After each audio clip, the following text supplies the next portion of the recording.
This episode is brought to you by Audible. For a free 30-day trial and to receive a free audiobook, just head on over to audible.com/Gamebreaker.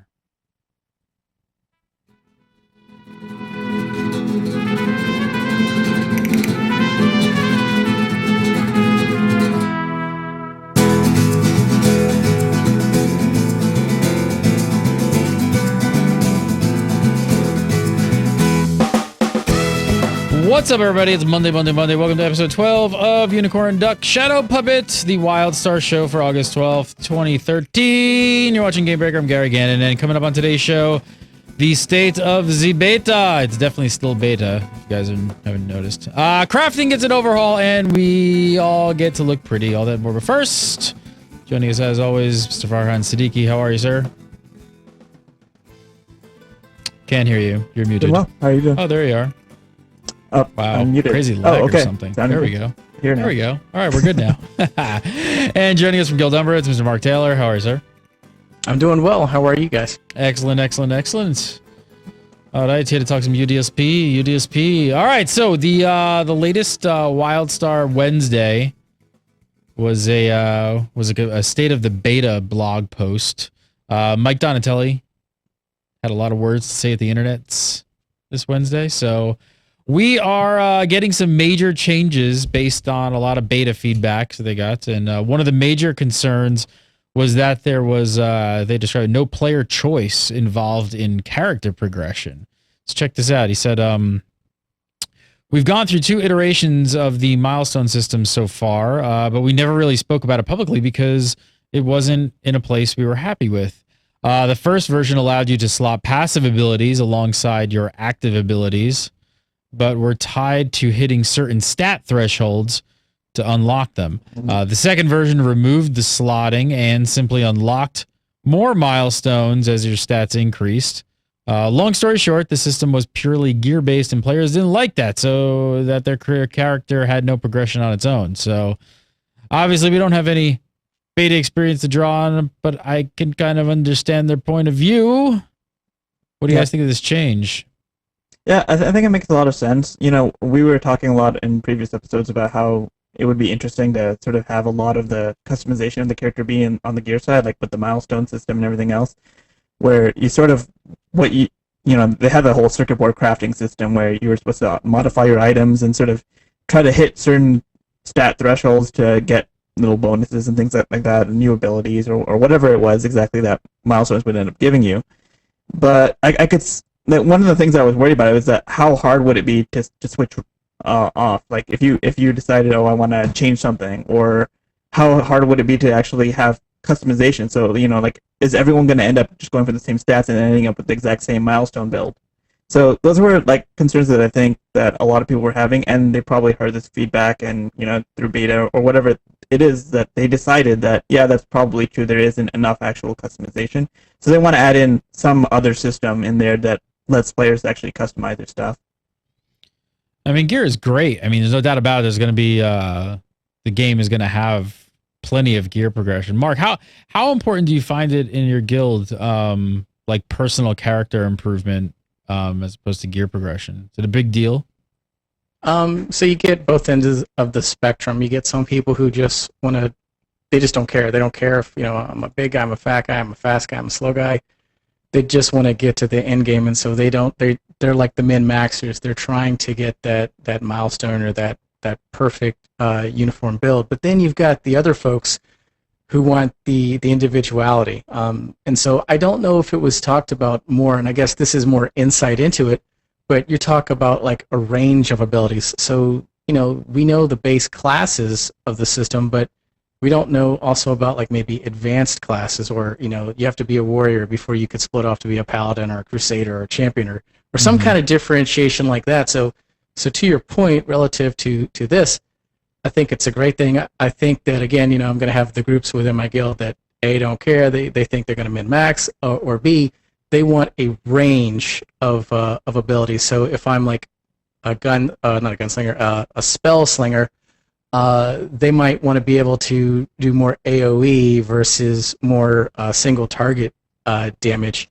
for an example. And so things like this are bringing that out to the fact that, hey, we want more different ways to play or to express ourselves, or even for the fact that even in-game content, not necessarily just leveling, if we don't have that level of differentiation, we hurt ourselves in potentially raids or potentially PvP because, for example, if you have like a caster kind of class, like let's say the Esper, you want one potentially that could do a lot of single target damage on the boss, but then you want some that might be able to do more AoE to clear, ads or things like that. So, so it brings up not necessarily a direct analog where it says, yes, we have these different ways to play, but the consumers, the folks that are in beta are telling them, hey, these are some differentiations you might want to consider, and they're considering it. So I think it's a brave move by Carbine to actually kind of step back and say, all right, we're scrapping it and we're starting over, And that's what I wanted to talk about. So that was, as soon as I saw this, I was like, wow, it's the 12th day of the 8th month of 2013, and we're hearing about a major system in the game not being nailed down yet. So I don't know, that 2013 launch window is starting to get like more and more of a dream. Away. It's just drifting away to 20. I don't know. It's getting a little dicey, right? Does this kind of solidify that even more, that this is probably going to maybe drift off to 2014? So to your point, that's all I read when I read it the first time. You know what I mean? When I read the beta notes, that's all I saw. Yeah.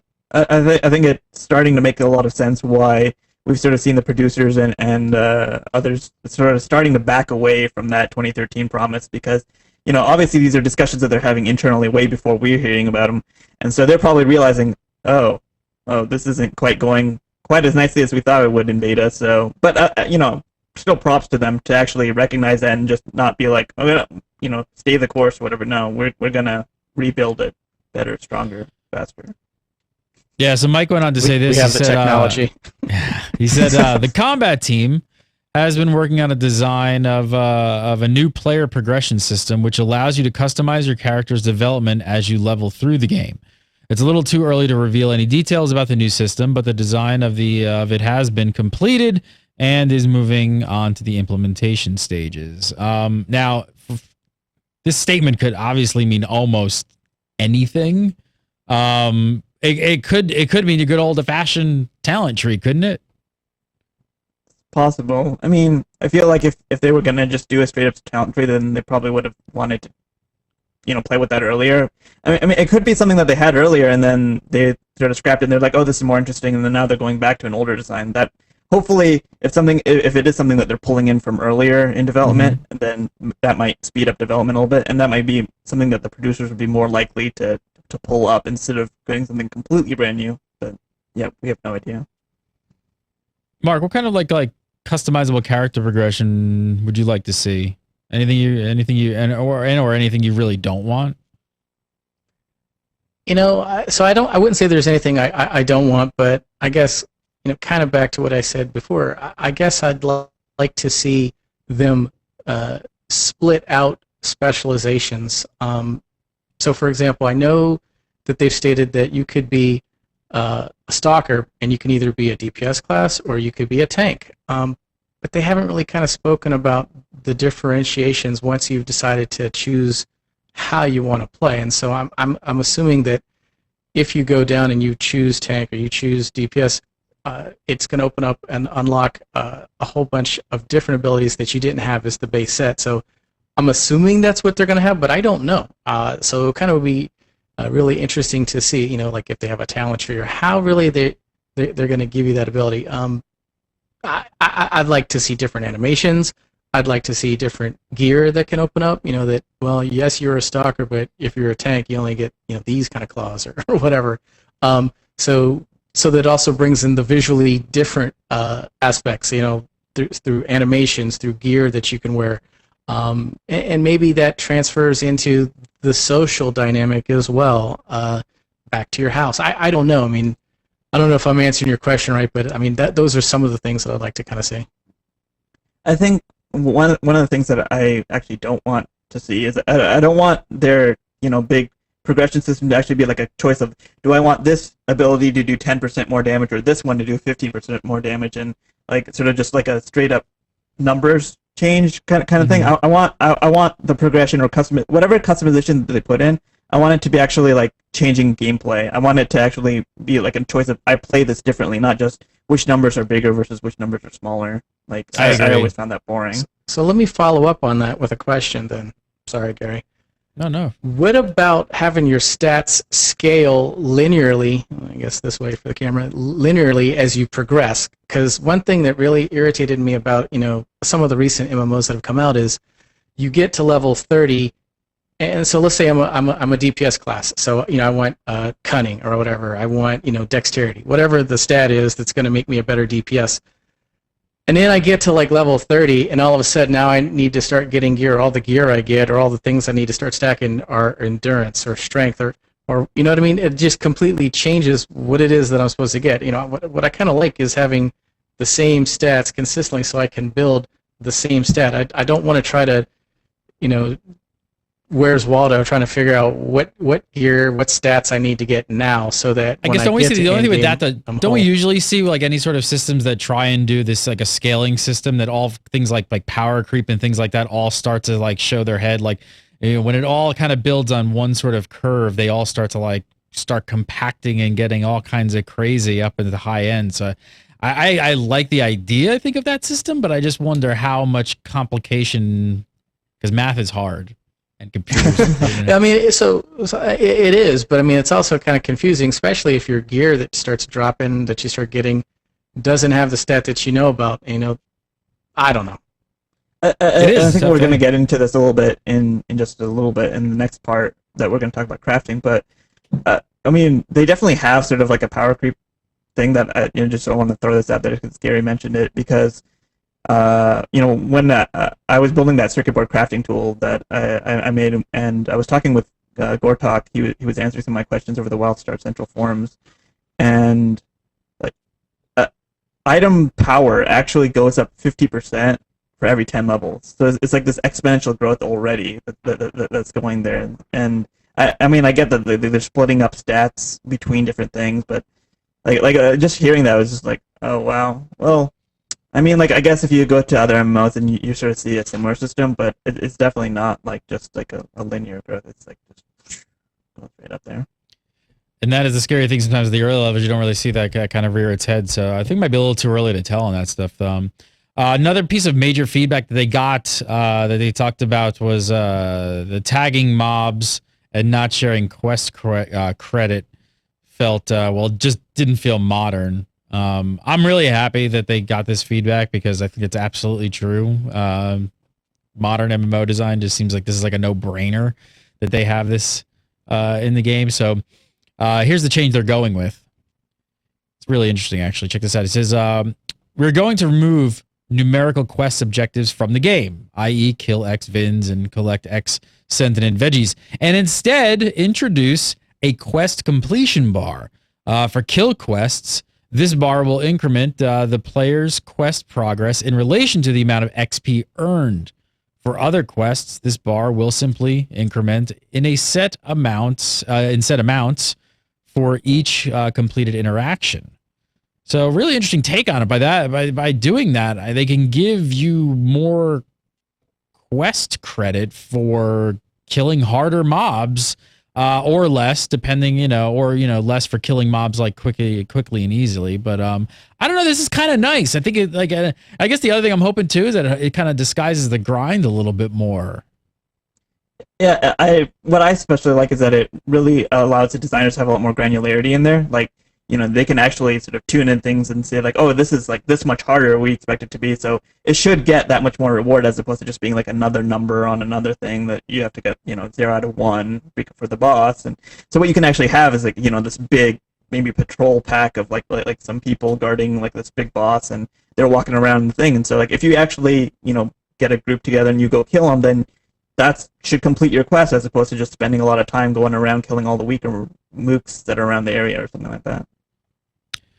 Yeah, and I mean, in relation to that too, I mean, it also means that if groups, they can scale it, so that if you're killing things like way faster, you'll need more credit to complete the quest. I mean, it totally seems like a fair change. I don't know, can anything backfire here? Anything we're not thinking of?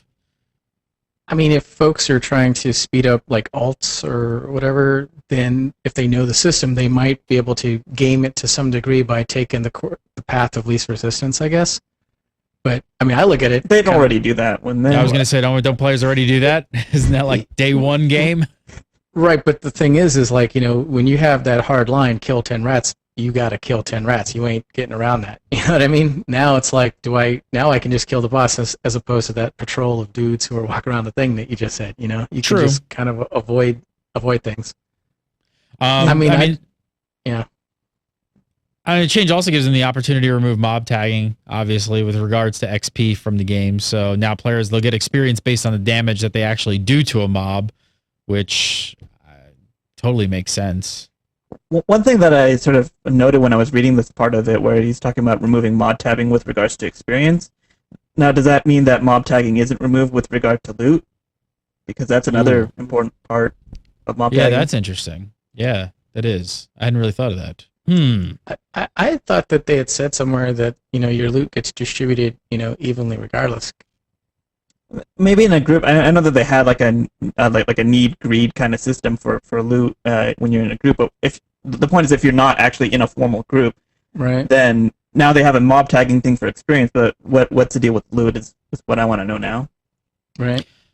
That we do not know. I mean, the system sounds like it's going to also encourage players to group, where everyone will get full experience. It also gives a reason to help. There is something I actually like about it. Is it actually gives like a reason for people to help some guy who might be getting his ass kicked somewhere, and you're just kind of like running by, and you're like, hey, I'll help that dude. I got incentive to help him. I'm gonna get some XP, or I'm gonna get hopefully some loot, some quest experience, whatever. Yeah, I think Firefall's got a similar experience going on right now. You run by and kind of help people out. I kind of like that group thing of it's not a public quest, but still there's incentive to go help your fellow player.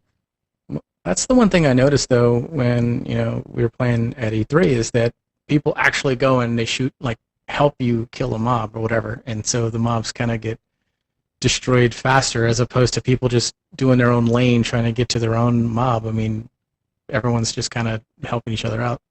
Sometimes whether you want it or not. Yeah, I mean, I guess some people could get annoyed by it, but I don't know possibly why. Like if they don't want any help and they just want to grind mobs, they're like, leave me alone. I'm having fun grinding mobs.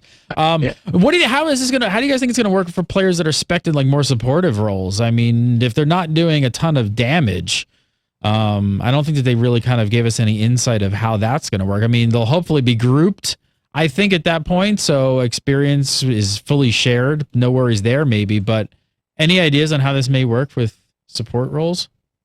I mean, they could theoretically try to, calculate some sort of participation credit for doing supportive actions like healing or tank or taunting or something like that. But I mean, just at the core of it, if you compare it to a a pure tagging system versus not, then they already at least have that much going for them. So it's not really any worse than that system already. So, I mean, I went through and I reread the notes, and if I am reading them correctly or interpreting them correctly, I think they were saying as long as you do a minimum amount of damage within the group, then you'll still get full group credit. So it's distributed relative to what the group does. Okay. So there is a minimum threshold. I should mention that as well. There'd be a minimum threshold of damage that needs to be done to a mob before credit can be earned outside of a group. So we don't really know what that is. I guess the percentage is probably still up in the air until the game, really gets right down to the nitty gritty. But that should help stop, randoms just tagging mobs for experience and running. They have to actually kind of hang, do some damage, actually kind of contribute to this experience, and then they can go run off.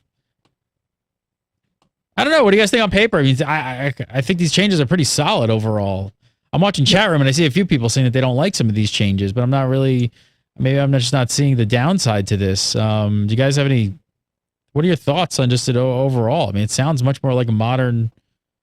Well, I think that what they don't want is they don't want players to feel like they're always competing with each other for everything. You don't want it to be so hard to actually get your progress on. You don't want people to be bitter about other players. Oh, I'm bitter that you're tagging the mob before me. Which I think that was the main goal behind something like distributed mob tagging, like what you had in Guild Wars or in other games. I get that, some competition is nice and it sort of lets like the better players, advance faster and things like that. But and also just having social dynamics, like trying to actually get players to group up literally as opposed to just playing alongside each other, which are two very valid concerns. But I think what they're trying to do is they're trying to just not have all of the negatives of feeling bitter about everyone else that's around you. Yeah, and for some reason I've got this crazy title attached to me that people think I'm a griefer. I don't know why. But apparently that's happened a lot in the past week. No, but this is one of those things that is just it's not really it's never was really fun. I mean, camping, mobs and tagging mobs and all that stuff of like old school MMO, like that, none of that was really that much fun. So this just seems like hopefully it can work. I mean, I don't want to fight over mobs and really fight over loot and all that kind of stuff. Mark, you had something? Yeah, I mean, it to me, it just takes the competition, if you will, out of it, or the negative implication of competition, right? So now, if you know that regardless, anyone who's going to hit it, relative to making that minimum threshold, which I can't imagine being too great, now it's not a negative. Now everyone's just going to be working together again, whether they like it or not. People, it's going to kind of force or take away, that negative vibe of the competition. Now, regardless, everyone's going to get help, because it's just like in real life. If we're both at a war and there's that one guy who's like trying to shoot at me, we're on the same side, you're going to shoot at him too. There's no negative impact there. You know what I mean? Yeah, It's no, only I good completely stuff. agree. Like I said, I'll bring up Firefall right now because it's a game I've been playing a lot of, and they have sort of a similar, system in place where, I'll be running by somebody and he's thumping, which is gathering resources, and he's getting his butt kicked, and I completely have incentive to stop and help this random person that I don't know, because I know that if I hang out and I get him to complete his thump, I'm going to get some resources out of it. So it's kind of cool. I think it's really good. All right, I want to talk a lot about, because there's a little more about crafting coming up. First, I want to tell you guys about Audible. We got a great deal going on with the Audible. Yes, that's right. Want to hook you guys up with a free 30-day trial and a free audiobook. All you got to do is go over to audible.com/gamebreaker. Got to use that URL. Got to use the URL. Download the app. Put it on your smartphone, your iPhone, your Android, whatever you got, and start downloading an audiobook. You're going to get one free book as well as the 30 days free. I think a lot of you guys waiting for WildStar, probably ex-World of Warcraft players or still World of Warcraft players. I'm sure many of you. And they have the brand new World of Warcraft Vulcan book, Shadows of the Horde, up on Audible. It's only been up there for, 2 weeks. Haven't checked it out. I've been hearing really good things about this. Missy gave it a great review. Mike Schaffnitz in the midst of it on Audible right now. Check it out. It's called World of Warcraft Vulcan, Shadows of the Horde, and you can be downloading this tonight. All you got to do, like I said, sign up. Go to audible.com/gamebreaker, make an account, download the app, and get to downloading a book. Check it out. World of Warcraft Vulcan, Shadows of the Horde. All right, so crafting. I'm not even a huge crafter, but this whole section of the show is going to make me extremely happy. I'm not. Are you guys big crafters? You guys big crafters? Either of you? I am not. I am not either. I go into a lot of the crafting when it's actually a system that I feel like I can actually, like I'm not just another cog in the wheel of just like singular individual progression. If I can actually interact with other players while I'm doing the crafting, then I'm interested. But something where it's just like, oh, okay, it's just for me, then I feel like I have more fun raiding than I would. Then you're going to be excited about this whole system. So check this out. So they were finding that players in beta were falling into basically two categories of players when it came to crafting. Said one was that they understand the system and would have all the correct stats to be effective in combat. Or you fell in the category of number two, basically, where they mostly ignored crafting, would find items that were poorly statted for their character, but they would just keep using them, and this basically made them suck at the game. So Gortok spoke about this, and he said this. He said, our specific goal is to make item modding more accessible, more exciting, and less punishing to players who are not as familiar with the mechanics of stats and how they affect things like DPS, healing, and tanking.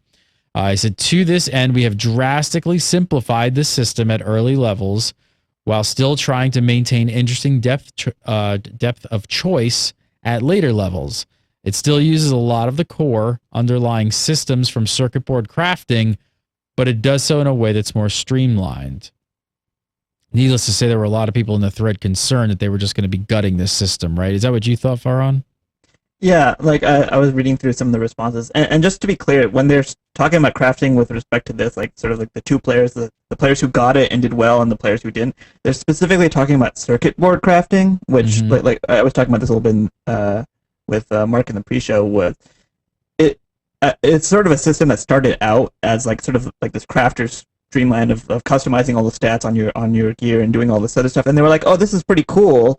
Let's just give it to all the players. And so then they did that WildStar Wednesday, sort of like a blog post about that thing, and you know, so it sort of became like a whole item modification system for everyone at that point, where everyone was sort of, you know, having to customize their gear, trying to do this thing, and Gortok talked a lot on the WildStar Central forums about that, like sort of like, okay, this is what our ideas are in terms of gear progression. This is what our ideas are in terms of like finding the gear and things like that.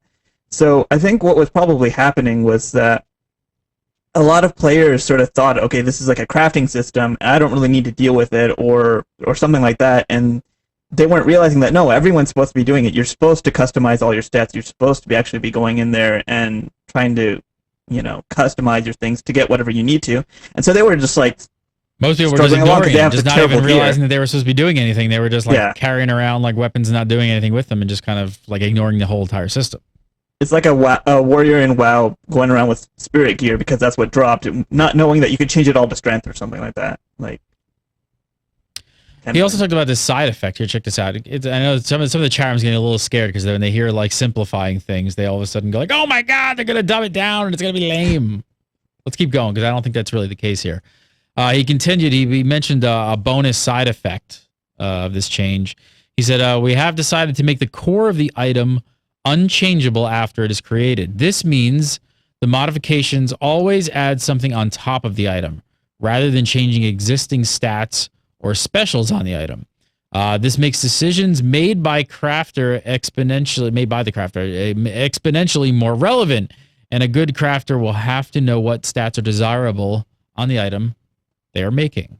I love this change. I think this is a great change. I mean, this really puts a lot of control in the crafter's hands. And even though I'm not a crafter, I like the fact that like a human being is actually going to have to know what they're doing. And it's not just like, craft 20. All right, I'll see you in 5 minutes. And then I'll go vendor these and move on. So it sounds like they're really going to try and make crafters matter.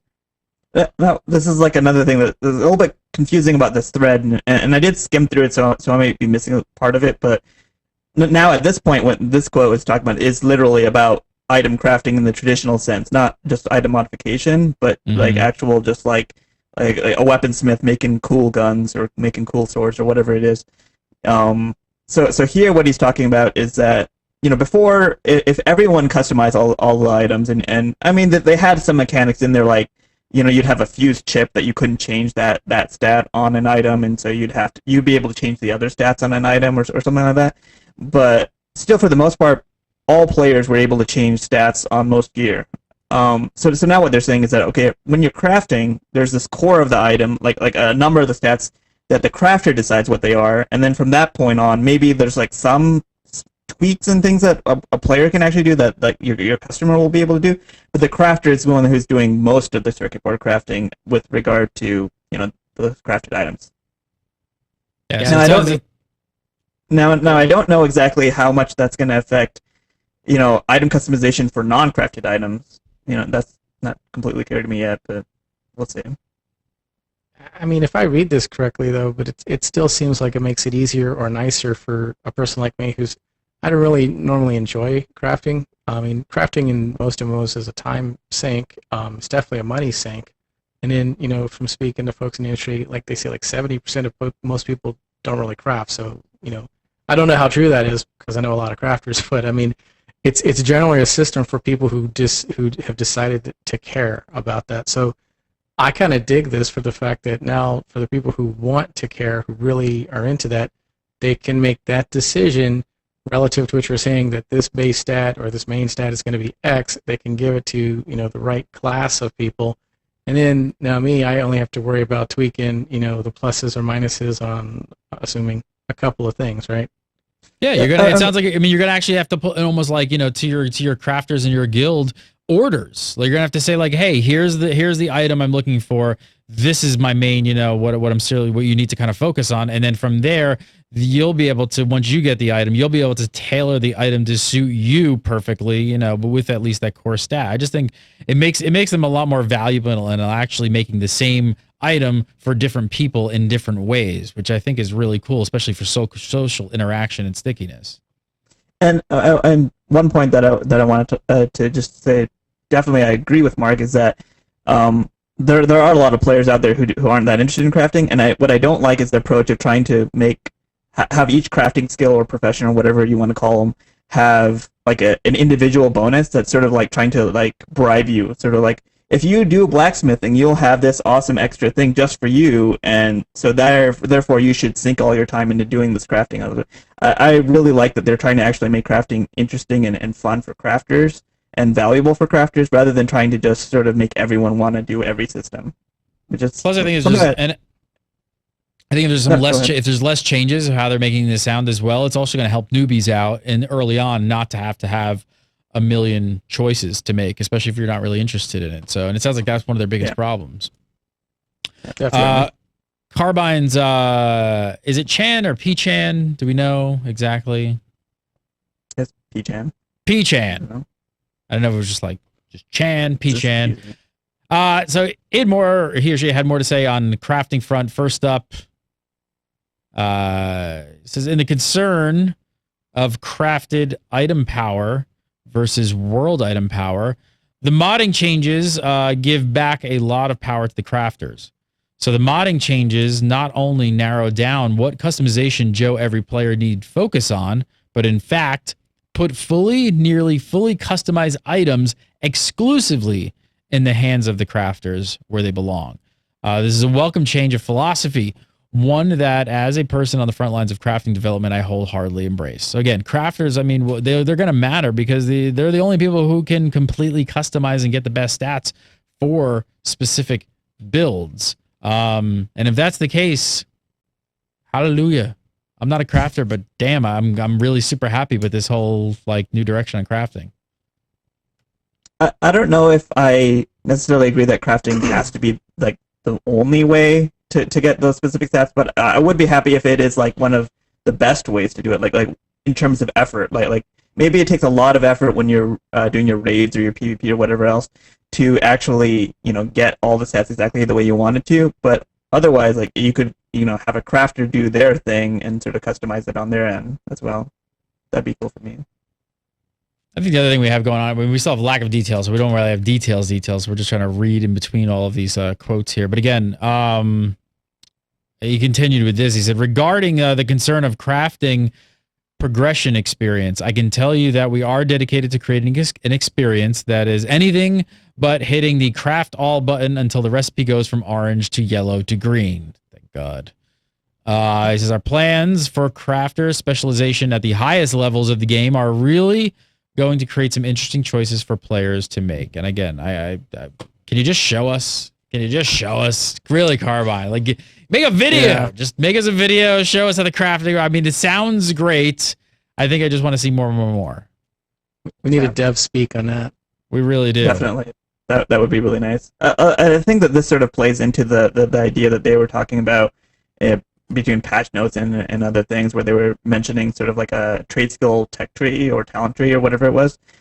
That's probably what they mean by having some sort of customization in there. And yeah, I just want to be able to see it, play with it, figure out how it works. Mark, any insight what your guildies are, how they're interpreting some of this crafting and the crafters? Have you gotten any feedback from them yet on some of these changes and what the direction they're taking?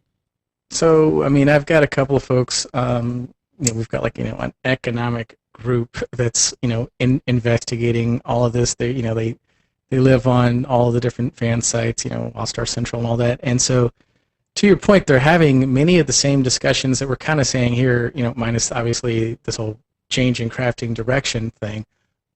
But, we actually have maybe twice a month, little group meetings where we get together and we just try to brainstorm and theory craft what we're going to do, like nerds as we prepare for a game that we want to play. and they kind of like it's a guy in my guild named Singal. That's all he does is just come up with that, and he comes up with like maybe a 10-minute block of instruction over TeamSpeak. They'll telling people about, okay, so the system does this, and long story short, he gives us the Cliff Note dumbed down version of what we're talking about here, utilizing Farhan's tool kind of to explain it to us so that we can understand how the crafting system works at face value. So, I mean, this information, hopefully we'll get into beta, is just going to continue to let us get educated so that we can have an expectation of how we need to proceed once we all get into the game to get a game plan, right? All right, just one thing, though. If they do a dev speak, would it be out of bounds for them to take the roast hour and show them cooking that guy? Is that wrong?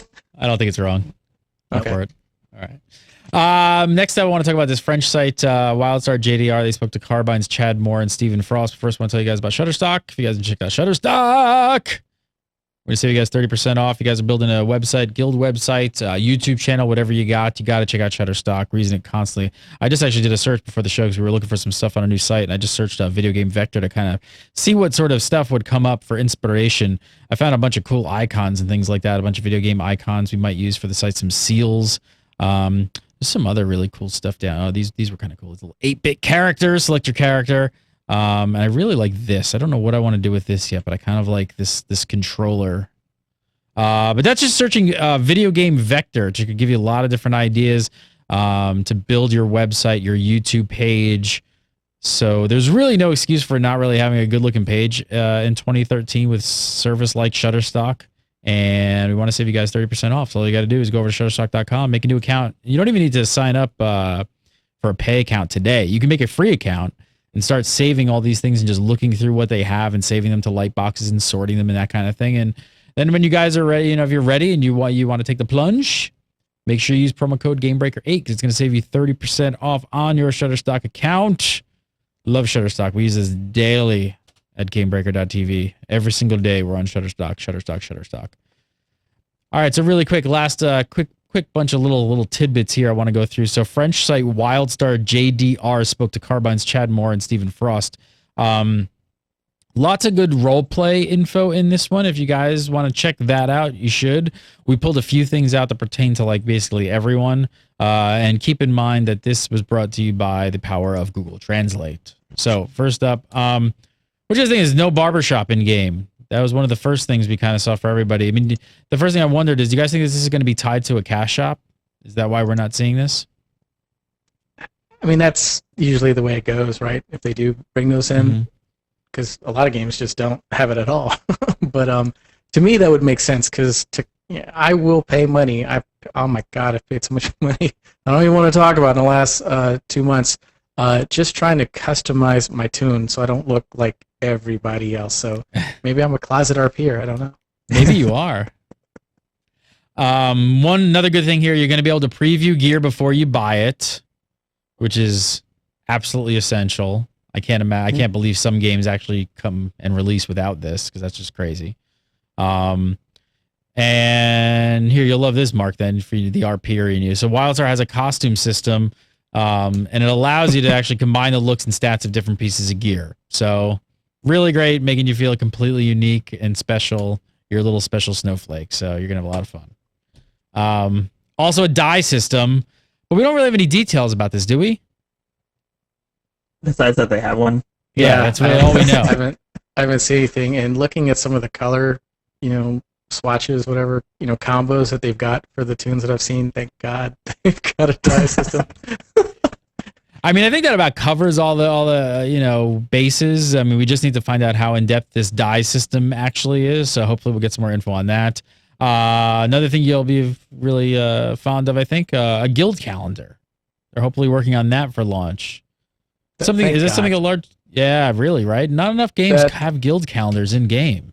The reason why that is so important is because there are a ton of folks that will be in a guild that will play that never go to the guild website. Mm-hmm. So if you're using a guild, hosting management system, it'll usually have a calendar right there, a raid on Tuesdays and Thursdays.